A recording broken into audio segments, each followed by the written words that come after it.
The following Let's Play has been rated perfectly fine to watch. Any attempts to break the game are for entertainment value only. However, if any typos happen to be found... Hello everyone! Welcome back to this game! When we last left off, we finished World 2, Sealand. More importantly, we beat the boss of World 2 Sealand, as well as previously fighting the boss of World 3 Mount Snow, which means we can finally proceed further in the castle. However, before we do that, there is something that I want to show off. By now you've probably noticed these three switches right here. I'm going to go ahead and explain them to you. So if we flip this switch here... Well, apparently we weren't supposed to flip that switch. What about this switch? And how about this one? There we go, that one actually flipped. These switches are for an interesting little secret that I will explain right now. So, normally I would probably go to the spot where you find out the answer to how you're supposed to flip these switches, but here's the thing, you see how the switch didn't flip back? Well, if I flip this switch, that was wrong, and this switch flips back. The idea I had was supposed to be that you were supposed to find the answer to these switches and then come back with the answer, but it's actually quite easy to figure this out just by paying attention to whether the switches are wrong or not. Now, apparently this one is wrong, so let's see here. What about this one? No? Well, that's wrong. That's also wrong. Does that mean we flip this one twice? Aha! Indeed. And how about... Ah, there we go. So yeah, just by paying attention to whether the switches make the buzzer noise or not, you can figure this out pretty easily. The answer to this puzzle is actually right down here, so it actually doesn't really matter too much whether you figure it out like I just showed you or if you come down here for the answer. Cleverly hidden in this wall is the answer. The wall tiles are arranged to spell out up, up, and left. So if you're not smart enough to figure out how to flip the switches like I just showed you, well, there's the answer. And if you can't figure that out, that there's spellings in the wall, then you're pretty much screwed. So let us head in here and find out what this secret is, because you're probably wondering what this secret is. It's like, okay, get on with that. Hey, you found my secret area. Let me tell you about this area. A bunch of my trophies aren't needed to open the portals, so I had this area built for those trophies. There's a hidden door in here that leads to another room for trophies. You need 6 trophies to open that door. Somewhere along the line, you'll reach the last room. If you are able to find all the trophies and reach the last room, you'll get a special bonus. Don't worry about using needed trophies either. You can always take them off the shelves if you need them. That's good to know. Stop it! You're freaking me out! I'm not even doing anything. So how many trophies do I have at this very moment? I have 7, so if I wanted to, I could go ahead and set 6 trophies down. And there we go, we can actually go through here to the next room. However, we need another 6 trophies in order to open the next door. There are a lot of trophies in this game, 34 to be specific. Now, in the original Let's Play, I actually didn't show off what that bonus was. I sort of teased about it. That's going to be different this time. In this playthrough, I actually am going to show what the special bonus is, so look forward to that. For the meantime, we need to find out what is the deal with Jester and this here switch that we can't do anything with. Even though we could do things with the switches in that previous room by checking them from the side, you can't do that here. So let's talk to him. Hey, could you help me out? This switch is supposed to activate a transport pad on the upper floors of my castle, but this thing is rusted and I can't pull it. Why don't you take the stairs? because the only way to get up there is by using the transport pad.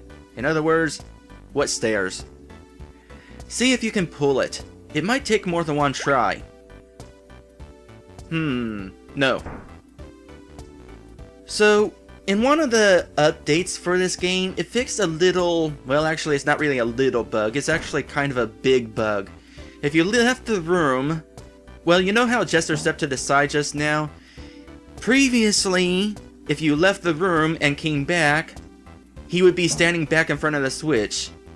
And like I showed you earlier, you can't flip the switch from the side, so he would be standing here, and if you tried talking to him, keep trying, and he would not move out of the way. In other words, if you left the room after talking to him, but before flipping his switch, he would be blocking the path and you would have no way of progressing through the game. Yay, game-breaking bugs. I'm glad I fixed that. So I'm just gonna keep doing this. Hey, thanks! It's time to go to the last worlds. Make sure you have the memory card with worlds 4 through 6 ready for use. Huh? Nothing. Just talking to the person controlling you. That's okay, I already have it plugged in because I actually needed to have it plugged in while booting up the game. As far as flipping the switch goes, it's not like any amount of presses. It's like, keep pressing it, there's a 10% chance that eventually it'll work. Mwahaha! Stop it! You're freaking me out! Sorry, just practicing my evil laugh. Anyway, now we are ready to proceed to the second memory card. I know it doesn't seem like it because I've been really slacking off on updates lately, but this first memory card is short. In fact, I wonder how long I've been playing. Well, too bad I can't find out because ROG Maker 1 doesn't actually keep track of your save time. But because of the size of the game and how much data there is, the game is split in half between 6 worlds, and each memory card only holds 3 worlds. So, yeah, it's kind of short. In fact, there's so little memory that I couldn't even fit the entire castle on one memory card. Which is why I have to have this transport pad in order to access the second card. It makes more sense to have a transport pad lead you to another card rather than a door. Like imagine if you went through a door and all of a sudden, hey, switch to another memory card. This definitely makes a little bit more sense. Of course, I don't actually have to show off the entire memory card loading, because...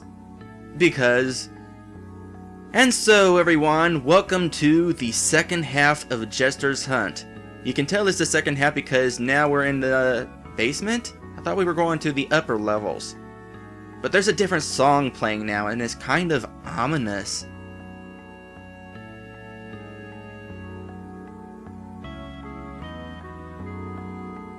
Also, we have a big gaping gap over here. What's on the other side of the gap?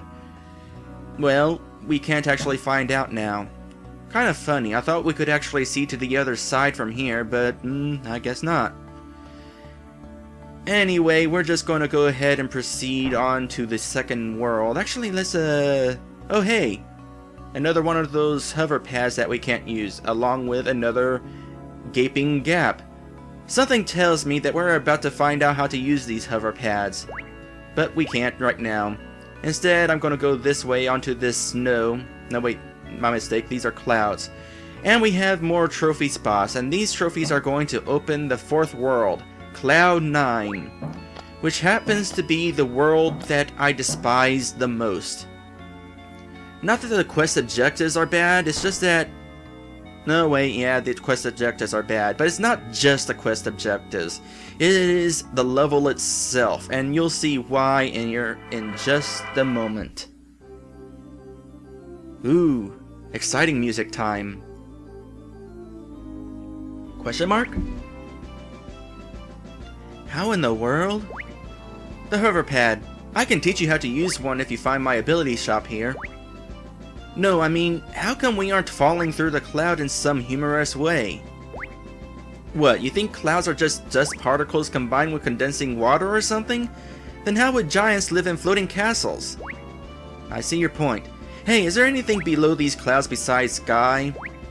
Nope, not like it can fall off anyway. There's some sort of invisible wall at the edge of each cloud. No, I hate those things. Well, head on to your shop. I'll be there in a little bit. The reason why I had Mr. Knight say, hey, head to your shop instead of having Jester say, I'm heading to my shop, is because I didn't feel like having that part of the conversation. But anyway, we are now at Cloud 9, which is going to be almost entirely nothing but clouds. As far as level design goes, this level sucks. In fact, the only gimmick in this level, if we come up here, as you can tell, there's like different sections of this level.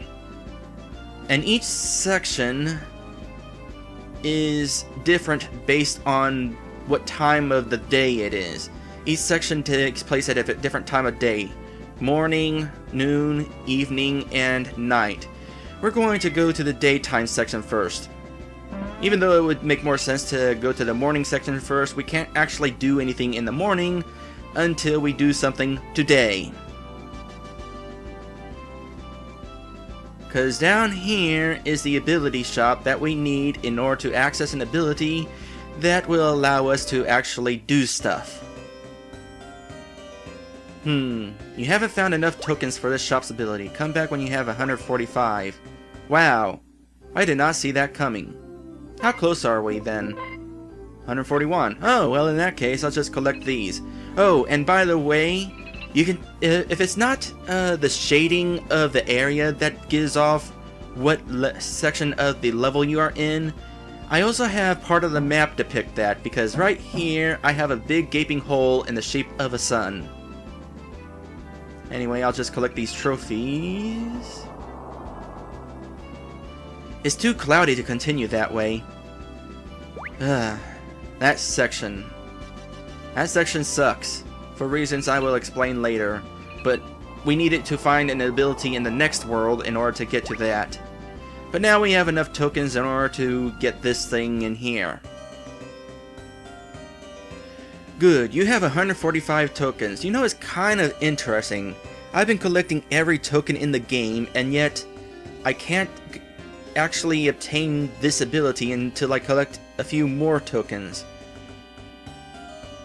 Here is your new ability. Take a deep breath.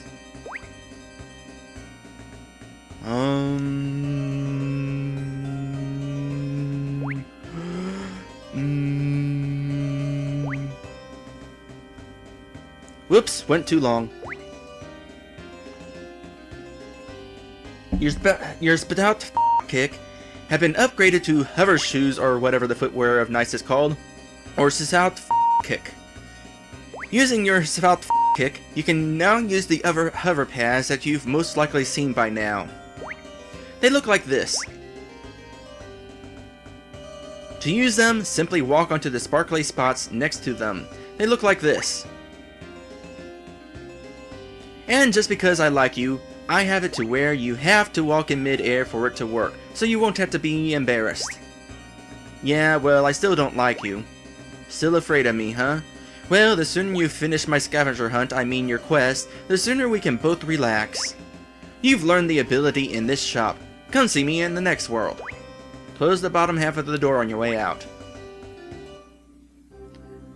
So, the hover pads. Not as interesting as you would think. I'll explain why momentarily. First, we got a brand new enemy to check out. They're called rockets. And right now we can use Bigger Blast and Form Swap on them.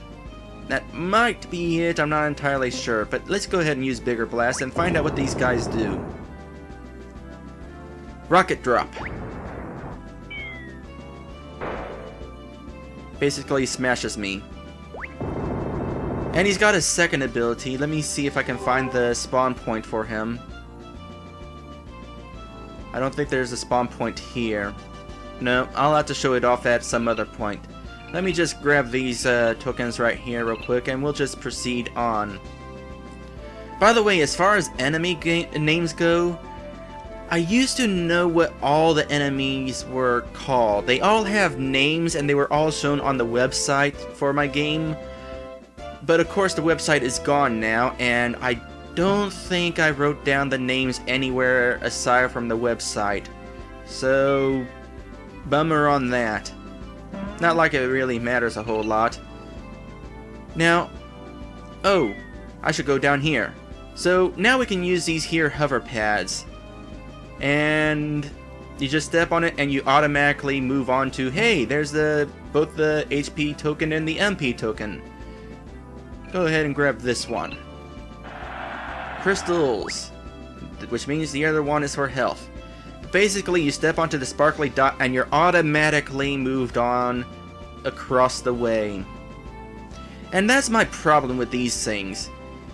Getting this ability is the equivalent of flipping a switch that activates all the bridges in the game. There's like nothing to them. What I really would have liked to have done is make it so that you actually had control over where you walked, and maybe I could have had it like so that you only had so many steps you could take before it wore off and you fell. That would have been much more interesting. In fact, that was one of my original plans, but for whatever reason I decided not to do that. Not entirely sure why. Anyway, let's go ahead and drop down this chimney. Got a couple tokens down here, and we got this. What's in here? Apparently the boss is in here, and we can't leave. The door is wide open, but for whatever reason, we can't leave.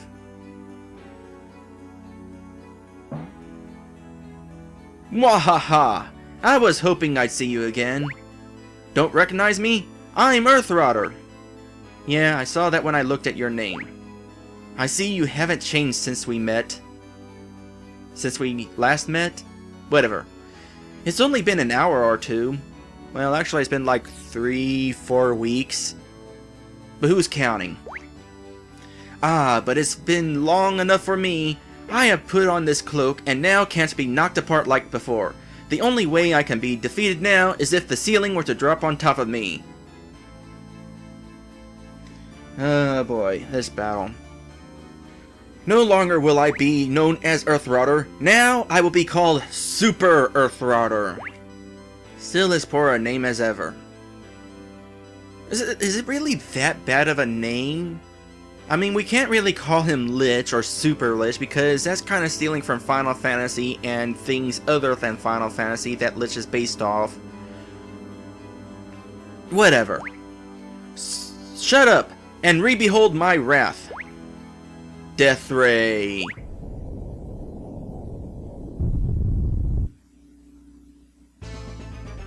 And so begins the World 4 boss fight.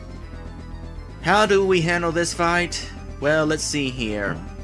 You'll notice that this row of pillars is now in ashes, and he talked about knocking down the ceiling earlier. And that is what you're supposed to do. You're supposed to knock down the pillars.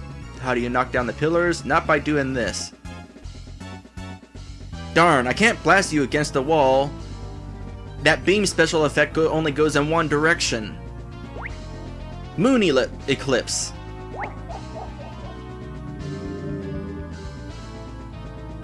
And he just moves you there. So let's see here. What happens if I just step here? Let's check my health. I'm curious. Got 6 health. I'm supposed to stand between him and the pillars in order to knock down the pillars, but what happens if I'm not? Blast. Fool! You can't hurt me like that! Take this! No, we can't actually hurt him like that. We actually had to stand between him and the pillars. So did we take damage from that? Yes. You actually take damage if you hit him from the wrong direction. So surely if you do this while he's blasting you through a whole bunch of pillars, it's going to hurt even more. Is that the best you can do? Death Ray some more.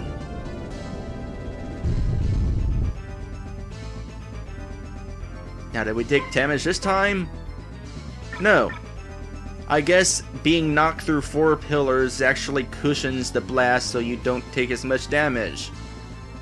Makes perfect sense. Now, between me and Earthrouter, there's an invisible event there that... Actually, I don't feel like explaining it. I'm just gonna do this. It's kind of pointless to explain. Oh, that really hurt. Not. He has a different message depending on which pillars you have him knocked down. Plus the message if you try to attack him without standing between him and pillars. Now I'm going to do this because I think this is going to work like it did with Peggy. Oops! Apparently, I just took damage. Okay, what about this? Will this work? No. Screw that. I guess I'll just... Oops, I almost stepped on another one. Come on down. That's why I don't want to step up higher, because then those sparkly dots will get in the way and he won't step over them. So I have to stand here so these sparkly dots don't go up in his way. Hopefully that makes sense. You cannot hurt me! I am invincible! I should have totally did this one last.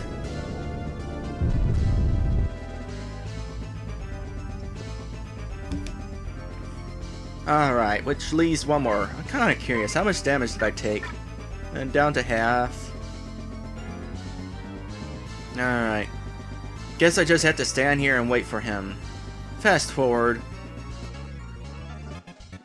Actually, not fast forward. You see how those sparkly dots aren't moving in between me and the wall there? There's an invisible event there that has an invisible graphic that isn't quite invisible.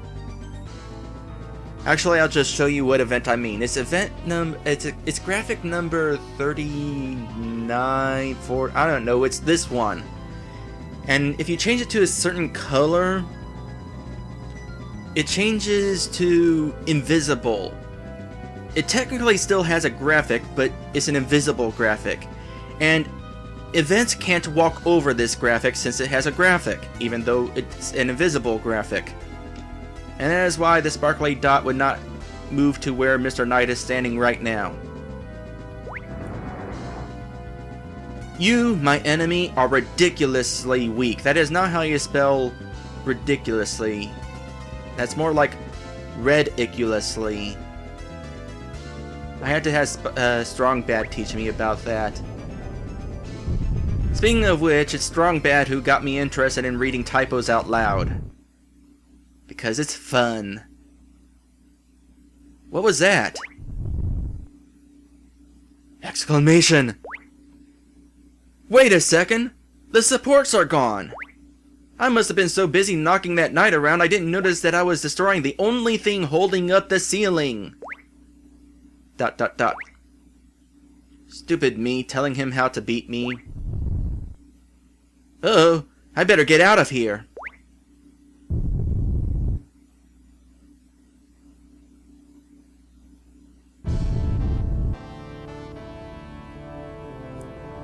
And then birds are flying inside for some reason.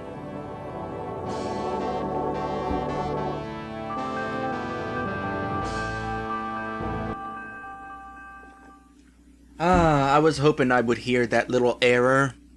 You notice how the song played one extra note at the end? Well, this song that plays whenever you win a boss fight is actually a longer song. What I do is, right at the point where I want it to kind of stop, I actually slowed down the tempo of the song to the slowest speed so it would hold that last note a little longer before stopping the song. The weird thing is that sometimes, while I have it timed to sound correctly, instances like this where it plays an extra note or sometimes it ends sooner is, I don't know, it's like sometimes the timing doesn't work. It's not like the programming's wrong or anything, it's just I don't really get it. I'll have to show it off sometime. Eventually I'm going to do like a speed run of this game. I don't know. Yeah, I think I'll have to refight this fight again for the speed run. And for that speed run, you'll be able to hear that the song actually played correctly. Is programmed correctly. Also, hello, head. Go ahead, laugh all you want. But the moment some idiot tries to put me back together, I'm gonna get my revenge. This is the last time we'll be seeing him. Sort of. For now, let us collect these trophies. Man, we really wrecked this place. Incidentally, I mentioned before that I have interest in making a remake of this game, a fixed version, updated version. One little thing that I thought would be fun is if I made it so that Cloud 9 was floating above Mount Snow, and in fact, this house could be like on the top of Mount Snow, and you could walk out this door and it would warp you to Mount Snow. And by this door, I mean this door which doesn't actually exist, but would probably exist if I did the remake. And there's a spring pad in there. And that is the end of that boss fight. Which means potentially we could just forget about the rest of this level and move on to World 5. Well, actually we can't. We need one more trophy.